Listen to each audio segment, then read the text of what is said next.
Of course, it's funny to have such a big work of an international artist installed on the rooftop of the museum.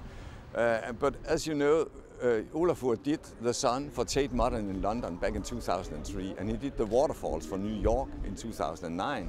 And now we're in 11, and he opened his rainbow here in our. So it's a fantastic company to be part of. And this is also going to be the biggest artwork in our collection, certainly. A lot of people ask me, to be honest, how do I get an idea to create a rainbow? I've done a number of rainbows in other situations, but the truth is this is a glass corridor with a lot of colors that you can walk inside.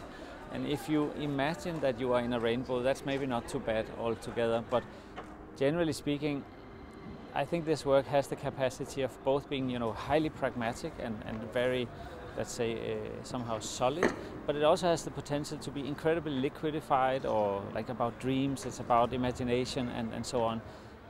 It's a landmark for Aarhus, and of course it's also a milestone for the museum here. And it's a funny thing for the city of Aarhus and the citizens, because as the sun throws its light down to us people here in Aarhus, it also colors the houses, the apartments in the center of Aarhus. And that means that when the sun is up and when it's down in the autumn, it throws its light on different ways in Aarhus. So that means that you are in contact with the universe and you feel the pulse of the universe, which I guess will be fantastic.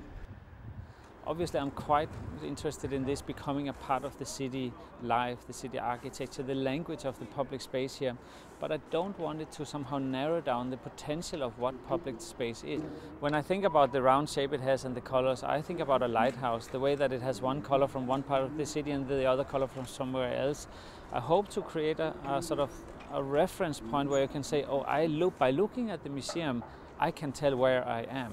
And that's an interesting role for a museum, to sort of assist you to organize your space in the city. I mean, I wish all museums would be, let's say, active in this way. It works in the city in this way.